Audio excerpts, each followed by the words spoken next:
Welcome to Black Feathers Podcast, a true and honest conversation about disabilities for all. I am your host, Dr. Crystal Hernandez from the Cherokee Nation.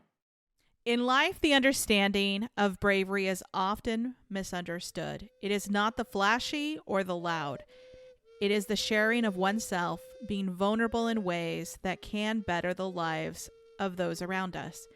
It is standing with the fragile and sheltering the wounded. It is giving the voice to those who have yet to find their own. It is going into battle for the ones that aren't built for their armor yet. Bravery is continuous. It is hard. It breaks your heart over and over, but it heals your soul. We ask you to be vulnerable, and we ask you to be brave when listening to the various topics and speakers in our podcast episodes, because through their words and through their stories and journeys, we hope that you find your armor, and we hope that you find your voice.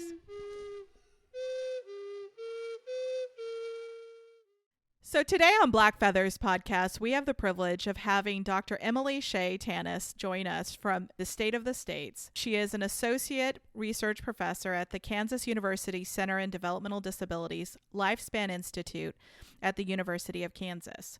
She has published articles and investigated the definition of intellectual disability, the measurement of adaptive behavior and support need, the construct of self-determination, federally funded supports and services for people with IDD and their families, and self-directed employment strategies. She is nationally recognized for her expertise in applied technology solutions, technology-first systems change, cognitive accessibility, and advancing the rights of people with cognitive disabilities to technology and information access.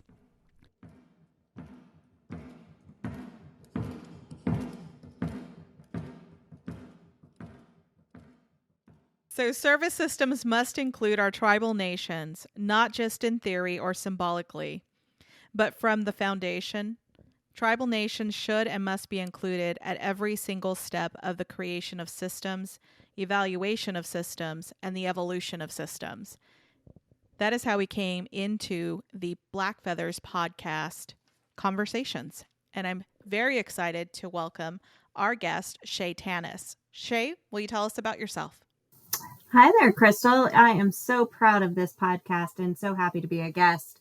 After listening to all the tremendous guests that we have had on this podcast, I am the PI, or the principal investigator, for the State of the States in Intellectual and Developmental Disabilities, ongoing longitudinal data project of national significance. And Black Feathers was generated or developed out of the State of the States project. So we are thrilled to continue to have episodes that really do a deeper dive into some of the information that we are looking for, as well as ways to support tribal nations. So Shea, when you and I first started having conversations, it was really about how to engage tribal nations, not only for their data, but also for the systems that serve individuals.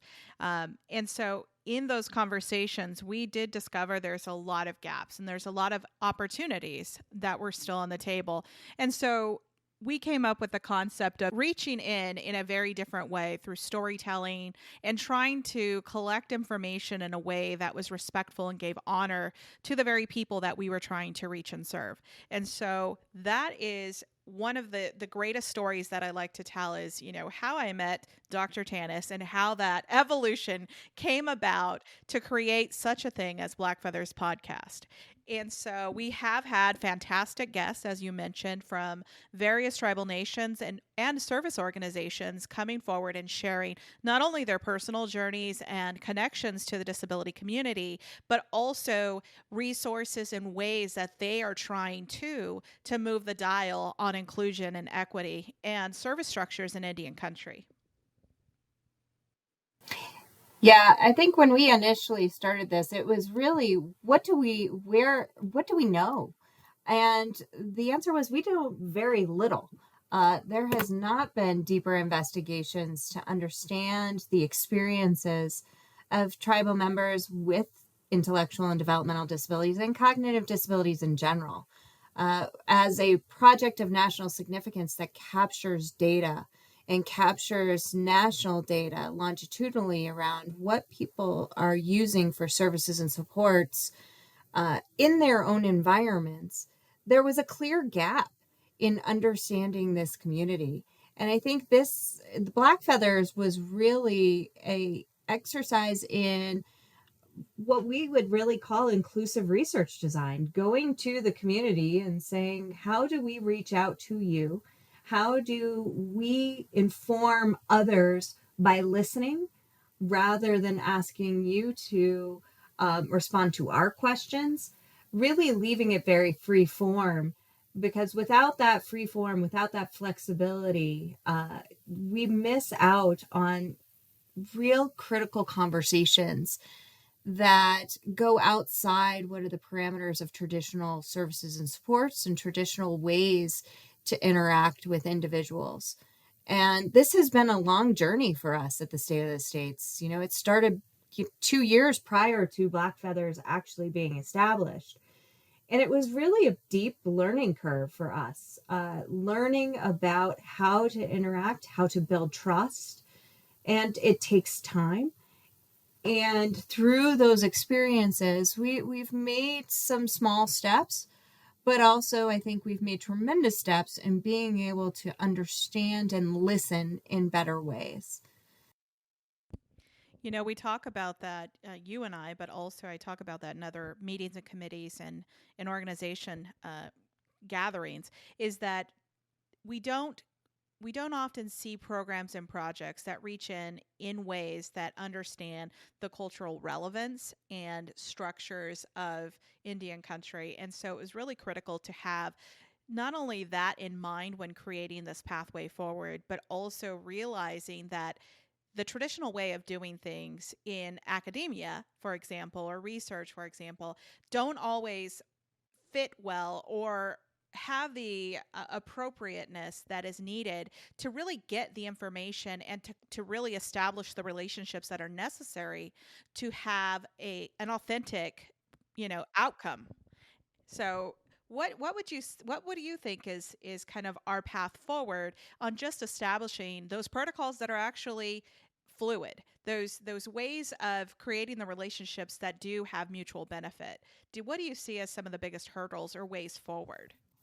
Yeah, I think we came across many of them in our evolution of trying to understand how to build those trusts and relationships. And sometimes the parameters that we had to work within were not conducive to what we believe to be real ethical and uh, culturally bound approaches. I think we use very academic in nature approaches to reaching out and to doing research and following particular protocols that may not be conducive to a different cultural group or community. And that was really some of the barriers we ran against. It was trying to find a blend of doing traditional research while also honoring what is the approach and culture, and how that doesn't necessarily align with, say, the approaches we have in academia. And so I think a lot of the barriers we faced were trying to be authentic in our understanding. And we use that word authentic a lot because we had to learn how to approach this in a very different way. Uh, Understand that our traditional communication platforms were not conducive to the community. We're not going to reach the community, knowing that we had different tools we had to use and discover to be able to reach and listen in appropriate ways. So I think there's so much to be learned still around how do we meaningfully engage different communities and certainly tribal communities into the conversation. And it is not a simple research study that goes into meeting with tribes and then getting information. It is a process that takes time and takes a lot of listening and ingenuity to be able to transform the narrative on how to communicate with one another. That's beautiful the way you said that at the end, because that is what we're trying to do, is to help gather this information in meaningful ways so that it remains authentic and it has the intended outcomes. And so I'm just curious, can you data, the world of data, and why data? What is so significant in the projects that you're affiliated with? Why is the data from Indian country so significant to gather? Yeah, I think so. We are a project of national significance, longitudinal data, and we know there's gaps. And the gap is in tribal communities and tribal nations. We don't know information that can help us transform systems, that can help us transform even the approaches. And without that information, we can't change policy.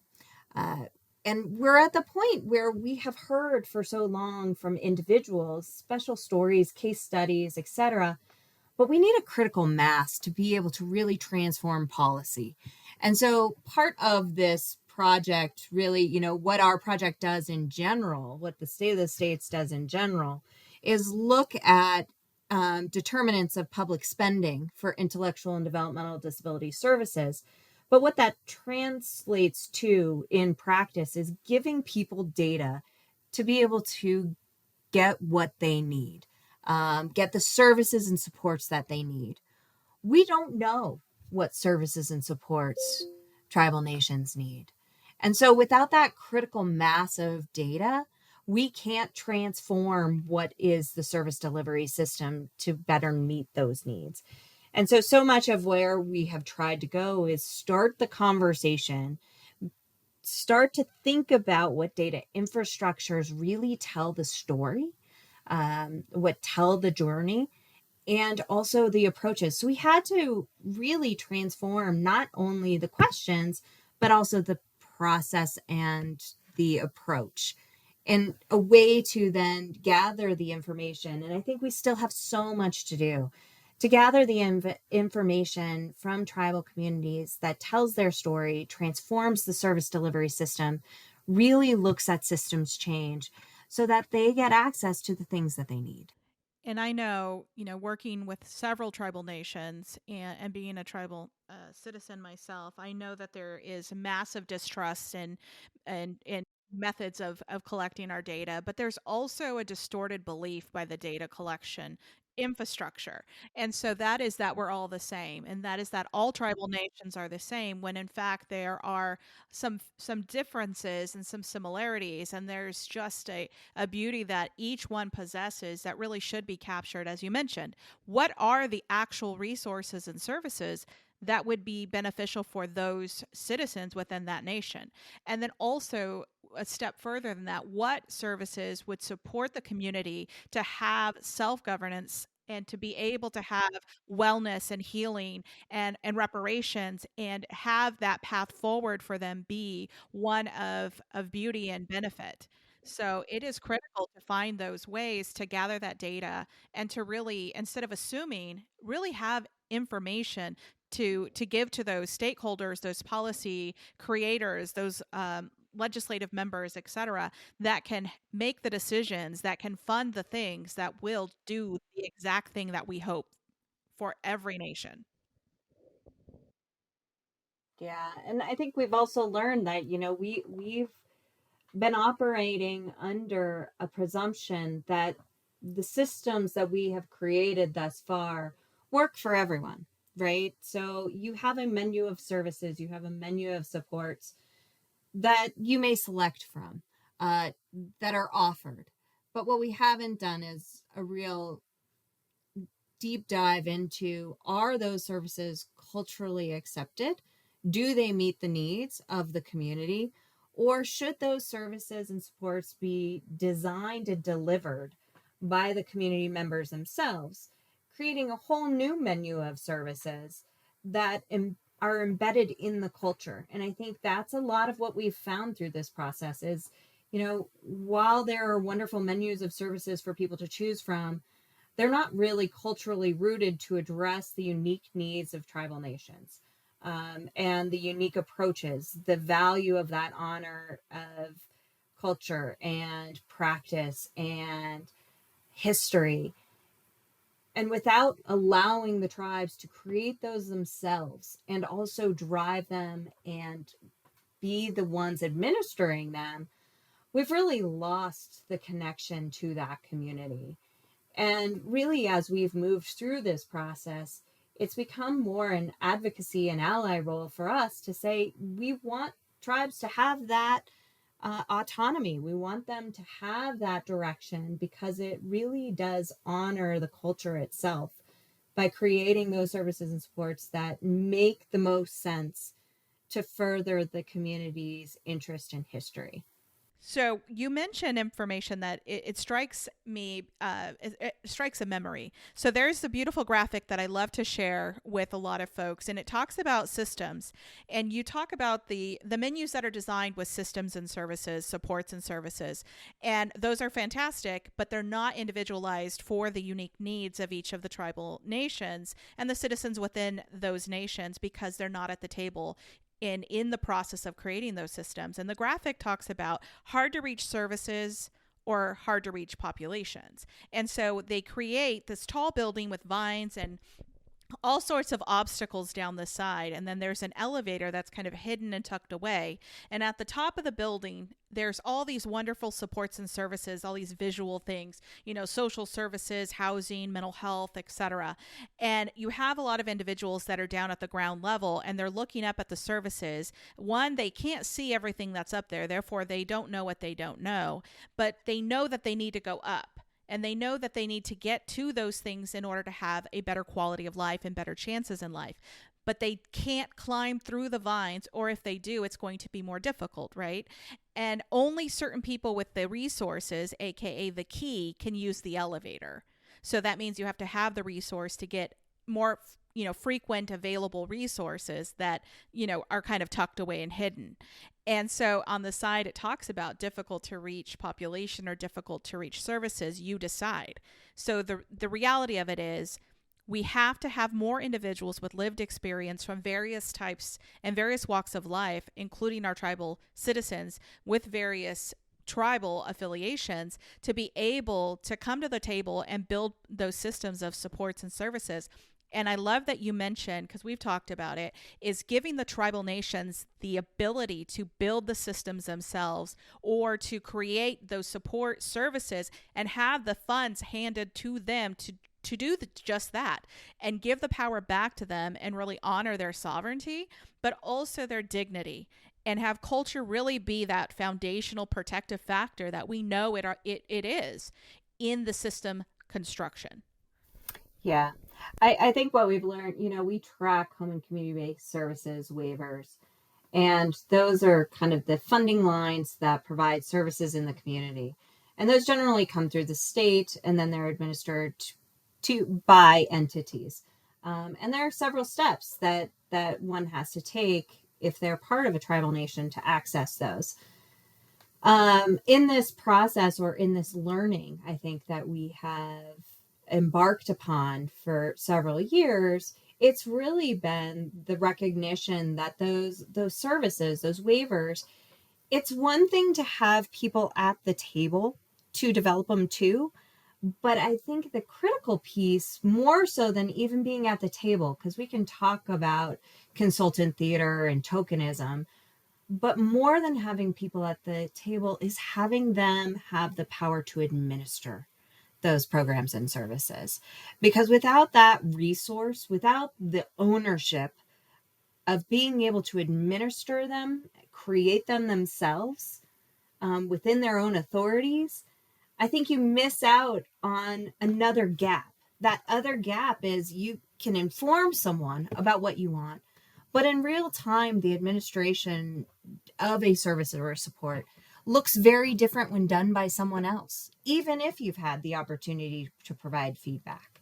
And so the more we dive into this, the more we think about how we can do systems change and how we can address policy, enabling and allowing for tribal nations to maintain the sovereignty of the services and direct and deliver, those services and supports in a community-based setting where they understand what is needed. They understand how to adapt and even in real time how to change. I mean, take COVID-19, for example. The tribes experience that very differently than others. And without someone administering services in real time, in real place, you cannot adapt quickly enough to change what is needed. And so not only is it changing the system, changing the funding lines, changing the ability to partake in it, but I think even more so, being the ones who are doing the delivery of those services and supports and delivery to the community, creating an economy that can be scalable, of professionals that have the skill sets that they need and want and can address the needs appropriately. We're still going to be doing catch up on all of this. Absolutely. You know, I think about it just like you mentioned with the vaccines and kind of the whole situation with COVID-19 is really treating tribal nations as the government that they are, meaning having them have their own sets of funding, let them create what's needed in their communities, control and administer, as you mentioned, direct, but also give them the opportunity to have resources and services delivered in the communities in which they live. Because I know so many people who have to drive for resources when it's already a difficult time dealing with all the different things that our families deal with in our lives, and having to put a barrier on, you know, gas, bus tokens, transportation, time away from the home, things like that, just to attain the simple things that other people take for granted needs to change. And so I love that you continue to say that, giving them the power, the funding, and the tools necessary to create within their own communities and give it the meaning that it really needs to have.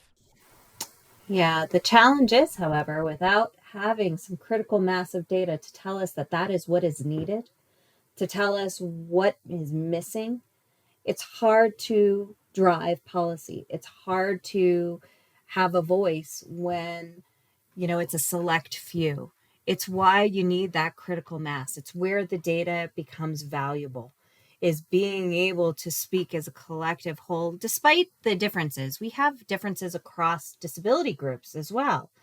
But yet, when it comes down to needs of services, they can come together as a collective whole to drive critical mass, to say, as an entire whole, we need these things. We want to customize and personalize, but as an overall need, we still have them. And where we're lacking the information, why we can't move some of these systems, is we don't have that critical mass of data to be able to speak and to share the information that tribal members need. So, tribal nations, governments, all the way down to the individuals listening to the podcast, we need data. We've said it on several other episodes at the end. It's also on the website where you can go to there and input your information, because each of the voices will matter. The data does matter. And so, you know, I know that, you know, working with you, Dr. Tanis, and trying to figure out all the ways that data is collected for these populations, it's actually been very difficult because there's not a lot of data, one, being collected, but being collected in meaningful ways or consistently. And that is where we need our audience. We need the individuals that are partnering with us to help us on that particular piece of the journey, because the data translates into policy and law changes, funding changes, program changes, and data changes minds. And the storytelling that is so critical for our people changes hearts. And paired together, they are powerful. Yes. And we find data for storytelling. There are strategies for data for storytelling. But when you're looking to do systems change, the data combined, as you said, with the stories are what make things move. It's not the data by itself. Sometimes, a lot of times, it can be the stories, but to combine the two really provides the relevance and demonstrates the need. And that's what's going to drive these systems. So, how can we move this dial? What would be, in an ideal world, what would that look like? That's a great question. And I think part of what we have tried to do throughout this entire process is figure out how and what to collect, um, to be respectful, in that approach, and also be consistent. We have to have large amounts of information to be able to request systems change. And so I think in an ideal world, tribal nations would come up with some consistent areas on which they want to identify data that will help them move policy. So what is necessary to move policy? You need to have a certain amount of data, you need to have some critical mass, and then you need to have partners in the process. I think, we've really tried, and with Crystal and other nations and other partners at university centers, for excellence in developmental disabilities, are really trying to build a community of practice to be able to do some of the systems change. We can do one state at a time. We collect data from every state, but we could do one state at a time, trying to collect some consistent information, and coming together in a respectful way. So I think in an ideal world, the tribal nations would say, here's the information we want to gather. We can work together to do that. Here's the information because we want to see A, B, and C change. So using the data to be the driver and collecting the data to be able to see that systems change, I think would be the ideal situation. But really, that takes partnerships, that takes relationship building, and that takes buy-in. It takes buy-in from both parties to be able to make that a reality. And I know that, that reality is a work in progress, and there's a lot of moving pieces to that. And I know that there are some long ingrained systems within every tribal nation that we would love to partner with. For example, Indian Health Services, because they have such a history and such a presence in all tribal nations and regions where tribal citizens of all types live and work and play. And so we would love to be able to do that with those organizations that already exist in such a long, entrenched, historic way and such a relevant way. And so that's one of them. The others, it's really looking at the state organizations focused on ICWA, for example, Indian Child Welfare Act, because again, it's something that's been so formulated and has existed and exists in every state. It would be wonderful to kind of get those organizations and others to come on this journey with us because of the relationships, the knowledge that they have, and just the strength and partnership. And we were very fortunate to work with, we are funded through the Administration on Community Living, where there is a greater presence, I think, from tribal nations, and trying to establish a greater partnership there and further that relationship. Pre-COVID, our expectation was to work together and to visit tribal nations and have these discussions. Unfortunately, with the pandemic, that got curbed, and we're now looking at how that looks in a new environment, a new context. But you're right, it is partnering with some larger organizations, some larger agencies, to have some consistency, to have a goal in mind around what we really want to change, but how it has to change. And how it has to be changed has to be driven by the tribal nations themselves. So, all the listeners, let's lean on those relationships and the tribes that we are citizens of, and let's ask them to come together to the table, to all the things that are necessary to look at what would it take within our own state, region, city, tribe, whatever, wherever we live. What would it take to get the data that's necessary to help change the lives of our brothers and sisters? So, Dr. Tanis, is there anything that I did not cover that you would love to share with the listeners? I am just tremendously, as I've said, proud of this podcast and how many people it has reached. We don't get to brag much about it on the podcast itself, but there has been so many people listening in. We have, I think the last I looked, there were something like 13 countries that have listened in. We're one of the most popular pages on our University Center for Excellence at the University of Kansas.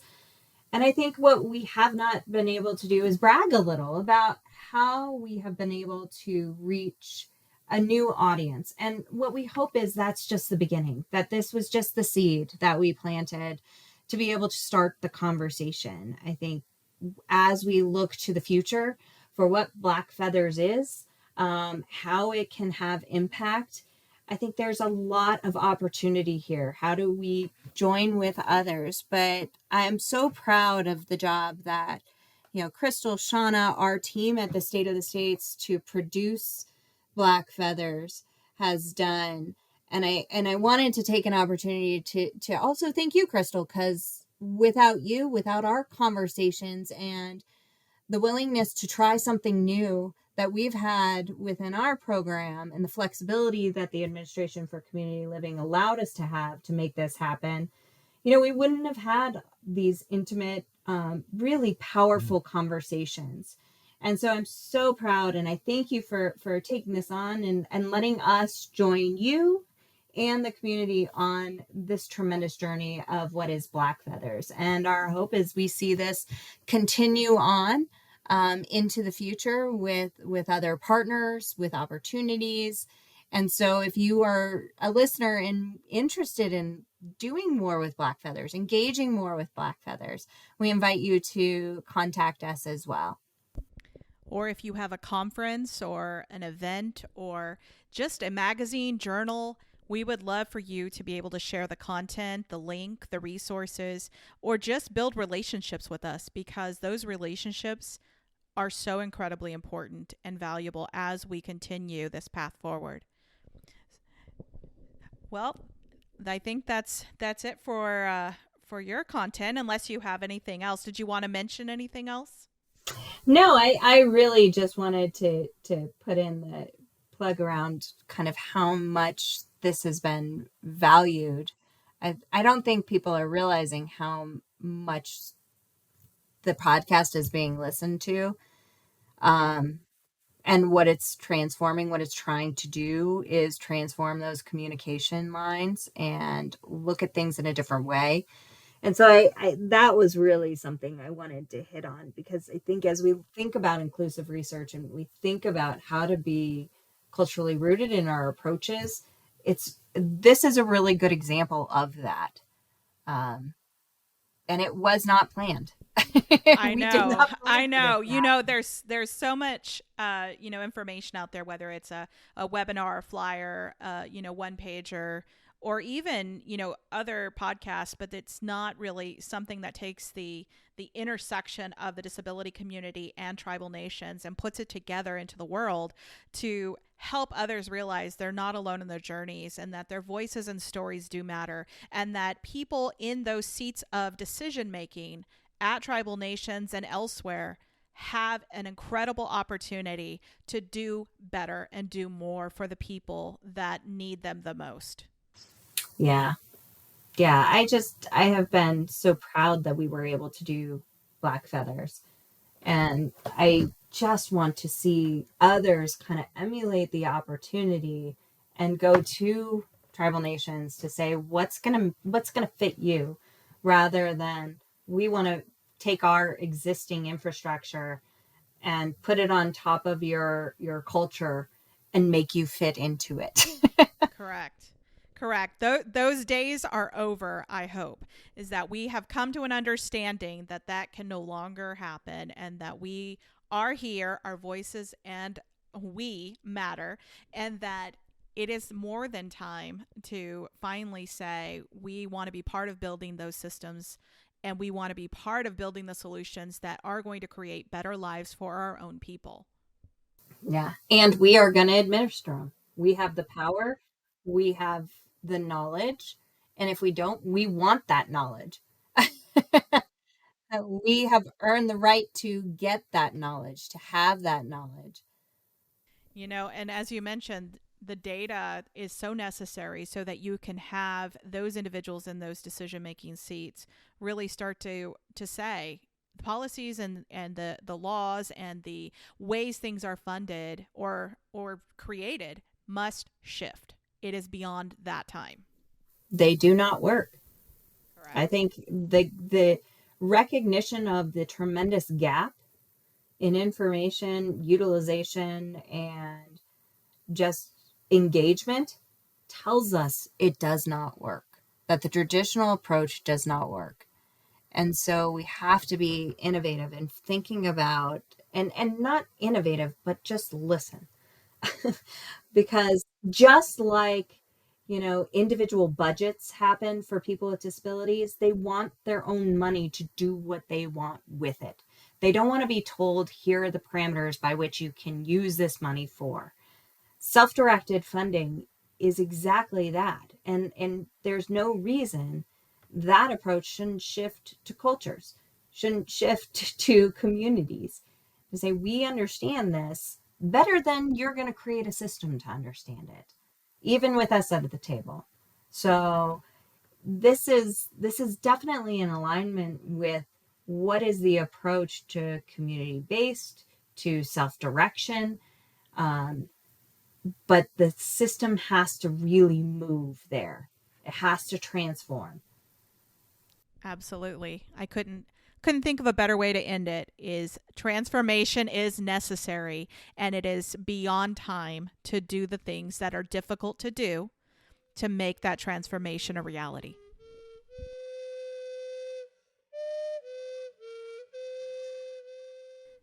When you are in doubt, be still and wait. When doubt no longer exists for you, then go forward with courage.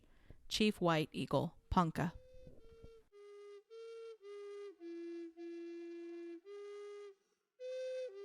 We want to thank our listeners and hope that you'll continue to listen, subscribe, share, and provide ratings and reviews. Also, follow us on Twitter at Black Feathers Pod. You can get resources and information about this podcast at blackfeathers.org. Thank you to Cherokee National Treasure, Tommy Wildcat, for the use of your flute music on this podcast. I want to thank Lucas Frazier and the boys for letting us use their drumming music. Please subscribe to Black Feathers Podcast. You can find us wherever podcasts are found. We would love to hear from you.